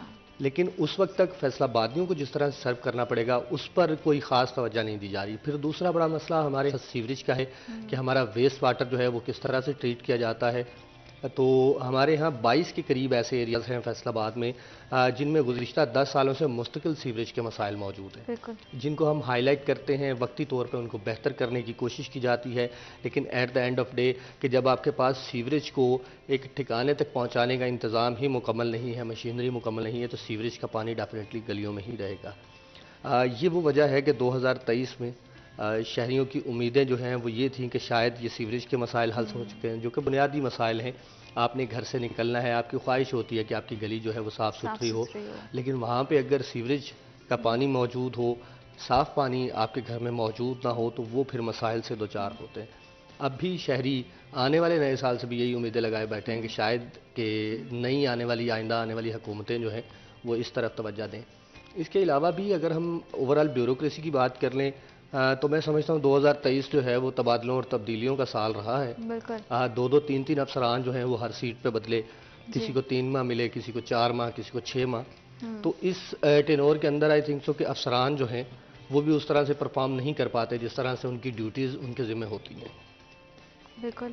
और बहुत ज़्यादा ज़रूरी होता है कि हमारी जितनी भी इंतज़ामिया है वो अपनी ज़िम्मेदारियों को समझे। 2023 में जितनी भी हमारी आपसे भी सेशंस होते रहे उसमें यही है कि जो उनकी रिस्पॉन्सिबिलिटी हैं, उनकी परफॉर्मेंसेज हैं, उसको समझना बहुत ज़्यादा ज़रूरी है, क्योंकि शहरी हमेशा उम्मीद करते हैं और हमेशा से उनकी जो है ना अनफॉर्चुनेटली उम्मीदें टूट जाती हैं। तो उम्मीद करते हैं कि 2024 जो है वो आने वाला साल बहुत सारी जहाँ पर नई उम्मीदें और नई तौक़ात को लेकर आती हैं, तो ये तमाम मसाइल हल हो सकें। सर, एक बड़ी ही मैं कहती हूँ कि मेमोरेबल मोमेंट था कि सिटी एट 10 के ही एक प्रोग्राम में आपने बैठ के कहा था, साबका हुकूमत के बारे में प्रेडिक्शन आपने की थी कि हुकूमत चले जाएगी। 2024 के लिहाज से आने वाली हुकूमत के लिहाज से कोई पेशीन गोई है जो आप करना चाहते हैं? कोई ऐसी जिसके जो लोगों के लिए बिल्कुल अनएक्सपेक्टेड सी हो?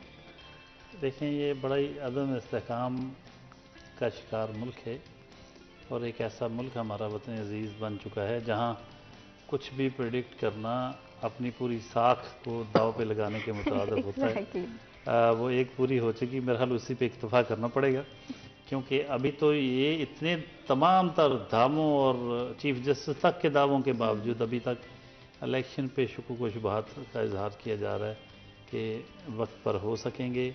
अभी भी जबकि इलेक्शन शेड्यूल जारी हो चुका है, अब भी करते हैं कि पता नहीं इलेक्शन होंगे कि नहीं होंगे, जीतेगा कौन ये तो बाद की बात है। लेकिन अभी इलेक्शन के शेड्यूल जारी होने के बाद भी और कागजात नामजदगी की जमा होने और स्क्रूटनी का अमल शुरू होने के बाद भी इस तरह के खदशात का इजहार किया जा रहा है कि पता नहीं आखिरी मरहले पे करीब जाके पता नहीं क्या हो जाना है। तो ऐसे में बहुत मुश्किल है। बल्कि एक उम्मीदवार ने कागजात नामजदगी जमा नहीं करवाए, MNA का उम्मीदवार, पिछली दफ़ा MNA था आसिम नज़ीर। तो उनके हवाले से जब हम पता किया कि वो इतनी बड़ी पॉलिटिकल फैमिली जो हमेशा से उनके वालिद चेयरमैन ज़िला कौंसल रहे, फिर उनके भाई ज़िला नाज़म रहे, फिर उनके एक भाई MPA रहे, फिर वो खुद कई दफ़ा MNA बने, उनके भतीजे ने पिछले 50,000 से इलेक्शन MNA का हार गए। तो यानी बहुत बड़ी पॉलिटिकल फैमिली है। उन्होंने कागजात ही नामजदगी जमा नहीं करवाए। वजह कुछ भी हो सकती है, लेकिन जो बज़ाहिर वो कह रहे हैं, उनके सेक्रेटरीज और वो लोग वो कह रहे हैं जी इलेक्शन ही नहीं हो रहे, तो हमने क्यों जमा करवाना। अच्छा, मतलब ये तो मतलब इस हद तक अफवाहें फैलाई जा रही हैं। लेकिन हम ये समझते हैं कि इंशाल्लाह इलेक्शन होंगे और उस इलेक्शन के नतीजे में अभी मैं थोड़ा सा प्रेडिक्ट कर देता हूँ, अगर इलेक्शन होते हैं, अगर से मशरूत कर देते हैं, जी जी, तो सिंध मुझे लगता है दोबारा पीपल्स पार्टी के हिस्से में जाएगा। अच्छा, और हो सकता है साथ बलोचिस्तान भी उनको मिल जाए। बिल्कुल ठीक। और मरकज़ में अब मुझे लगता है कि नवाज शरीफ की जगह शायद शहबाज शरीफ को आगे लाया जाए। हाँ, और हुकूमत पंजाब और मरकज़ ये शायद नून लीग को मिल सके। बिल्कुल ठीक। और एक शायद केपीके में ज़्यादा कंपटीशन है, उसके बारे में मेरा हम अभी राय महफूज रखते हैं। तो बिल्कुल ठीक, बिल्कुल ठीक। हैं। माजी की तरह देखते हैं कि आने वाला वक्त ही बताएगा कि डोगर साहब की जो प्रेडिक्शन है वो कितनी सही है, और क्योंकि पिछली प्रेडिक्शन तो काफ़ी जो है वो सही साबित हुई। वक्त एक छोटी सी ब्रेक का, will be right back after a short break.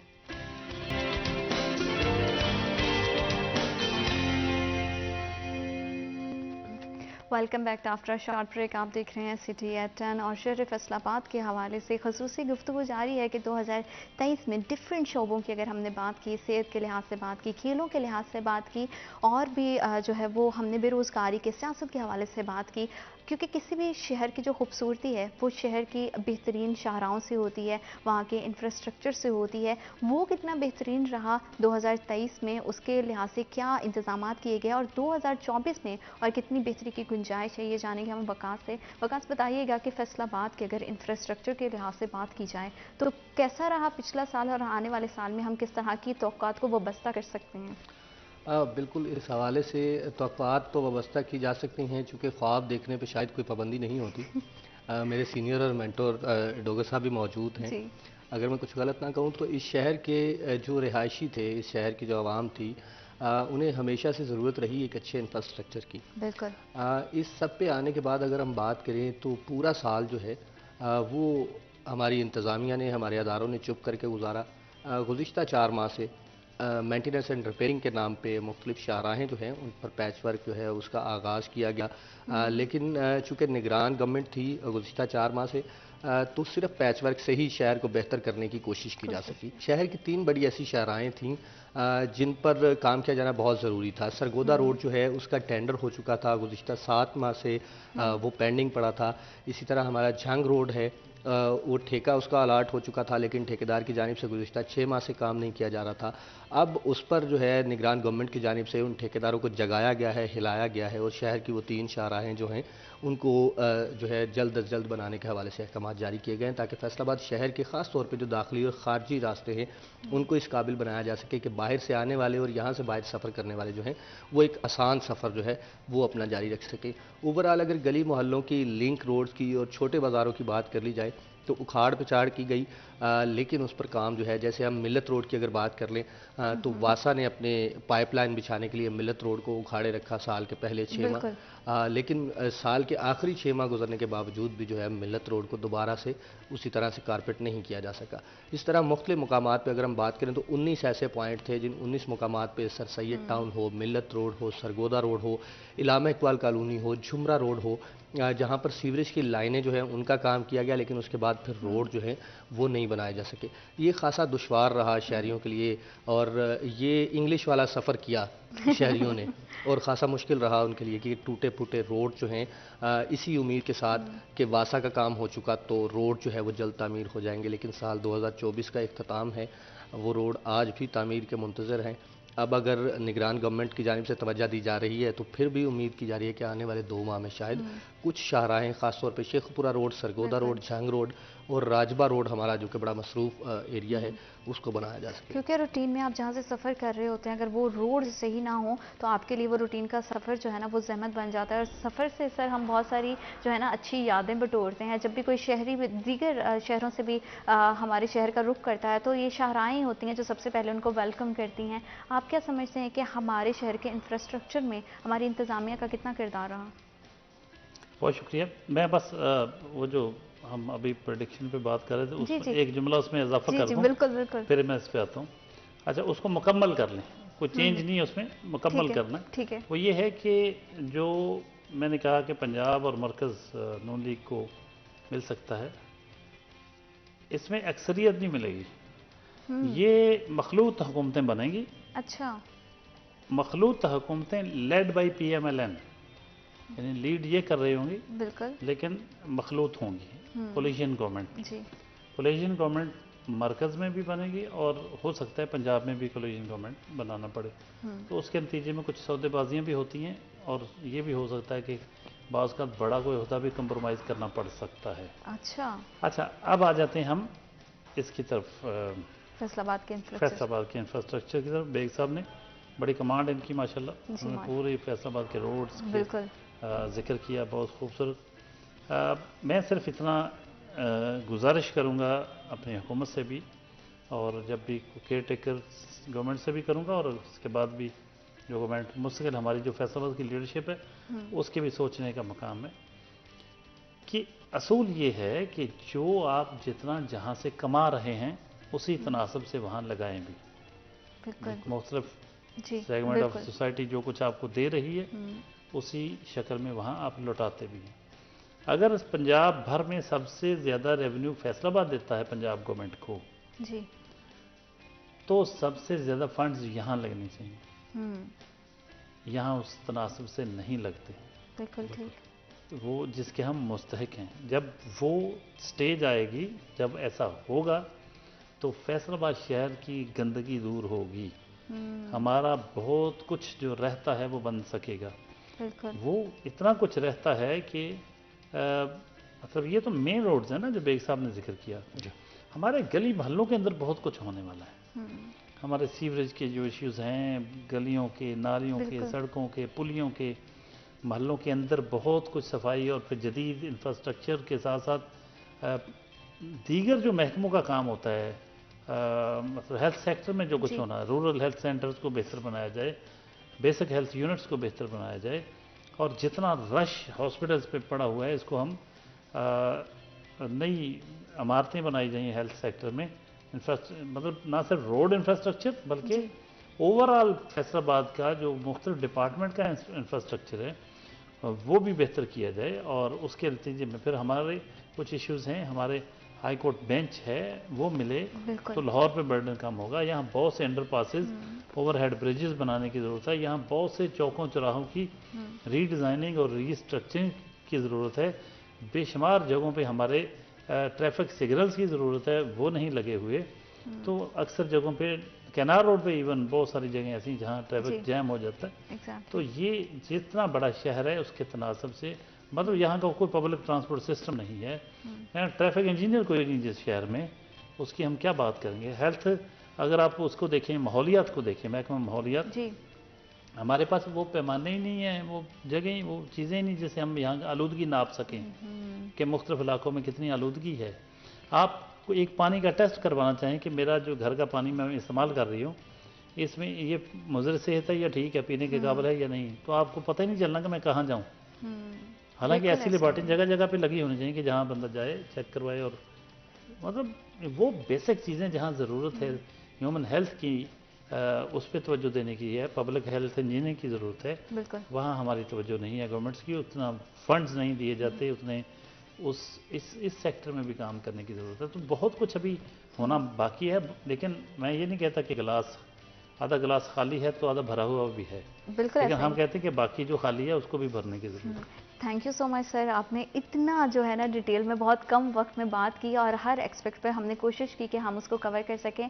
बहुत शुक्रिया और बेस्ट ऑफ लक 2024 के लिए। अल्लाह करे आपकी ज़िंदगी में बहुत सारी जो है वो खुशियाँ हों, कामयाबियाँ हों। विकास आपका बहुत शुक्रिया 2024 के लिए, ढेरों ढेरों जो है ना वो बेस्ट विशेज़ कि आपकी ज़िंदगी भी बहुत खूबसूरत गुजरे। और जितने मेरे देखने वाले हैं उन सब से मैं यही गुजारिश करूँगी कि 2023 में आपने जो गलतियाँ की हैं, गलतियाँ करना गलत नहीं है, उन गलतियों से सीख ना लेना वो गलत है। जो भी गलतियां की हैं उनसे कुछ ना कुछ सीखिए, क्योंकि हर गलती हमें कुछ सिखा के जाती है। और 2023 को जो है वो मुस्कुराहटों के साथ जो है उसे विदा कीजिए, और 2024 का जो है मुस्कुराहटों के साथ, बहुत सारी नई जो है अज़म के साथ, हौसले के साथ, पॉजिटिव एटीट्यूड के साथ उसका वेलकम कीजिए। अल्लाह ताला आपके लिए, हमारे लिए, हमारे मुल्क पाकिस्तान के लिए ढेरों ढेर आसानियाँ पैदा करे। अपना बहुत ज़्यादा ख्याल रखिएगा। अल्लाह निगहबान।